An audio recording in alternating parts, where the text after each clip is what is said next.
হয়েছে না রে ভাই? বলেছে ইত্তাকু, যে কোনো কাজ করে আল্লাহকে ভয় করবে।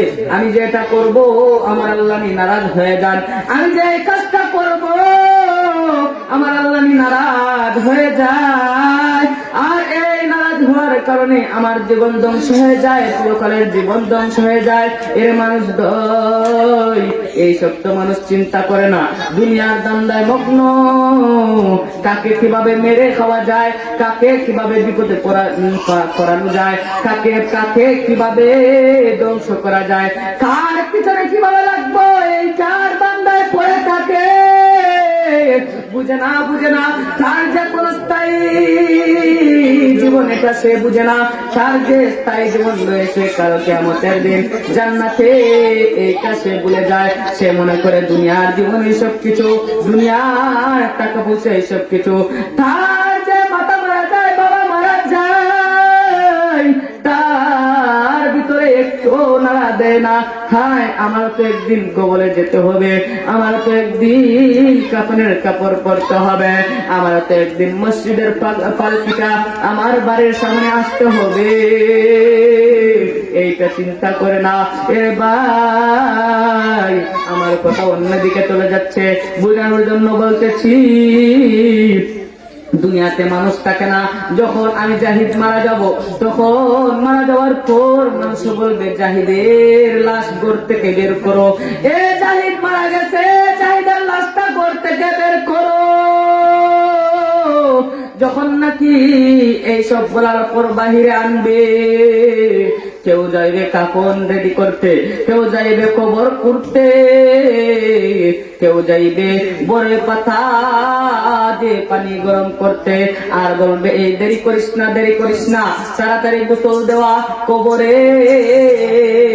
কবর দিয়ে আসে, জানাজার নামাজ পড়া ভালো, এই তাড়াতাড়ি করো, তাড়াতাড়ি করো। গোসল দেওয়ার পর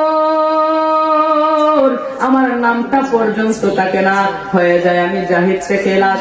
এই লাশটা তাড়াতাড়ি ধরো রে, জানাজার নামাজটা পড়তে হবে, কবরে রেখে আসে, লাশটা কষ্ট পেয়ে যাচ্ছে।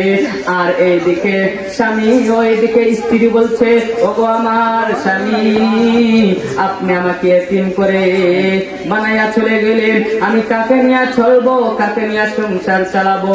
আর ওইদিকে লাশ বলতেছে, এরে আমার স্ত্রী, মূলত আমি তোকে এতিম করি নাই, এতিম তো হয়ে গেছি আমি। জীবনের 60টা বছর রাত 3টার সময় উঠে কিভাবে টাকা কামানো যায়, কিভাবে সন্তানকে ভালো রাখা যায়, এই চিন্তা করতাম। নামাজ বাদ দিয়ে দুনিয়ার জীবনকে আগে করে দিয়ে তোমাদেরকে কিভাবে শান্তিতে রাখা যায়, এই চিন্তা করতাম। আর এই চিন্তা করার কারণে আমি আমার মাবুদের ইবাদতি করতে পারি না। এই চিন্তা করে কিভাবে সন্তানকে ভালো রাখবো, কিভাবে স্ত্রীকে খুশি রাখা যায়, এই চিন্তা করতাম। আজকে আমি মরে গেছি, আজকে আমি কবরে চলে যাব, আজকে আমার সামানা নাই। আমি দুনিয়াকে মনে করতাম সবকিছু। হুজুররা বলেছে মৃত্যুবরণ করতে হবে, তোমার কোন স্থায়ী জীবন দুনিয়া, আর স্থায়ী জীবন জান্নাত। হুজুরের কথা মানি নাই, একমাত্র স্ত্রী পরিবারকে শান্তিতে রাখার জন্য।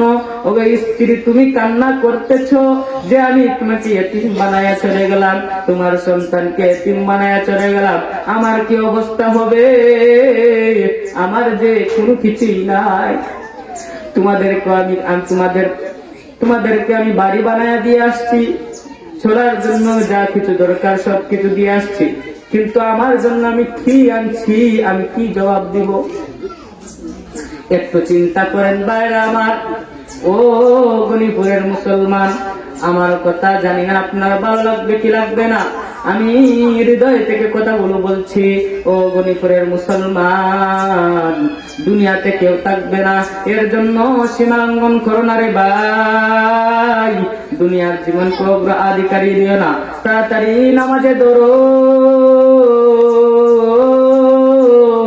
তোমার সন্তান কাল কিয়ামতের দিন তোমাকে চিনবে না, তোমার মেয়ে তোমাকে চিনবে না, তোমার ভাই তোমাকে চিনবে না, তোমার আত্মীয় স্বজন যা কিছু আছে কেউ তোমাকে চিনবে না।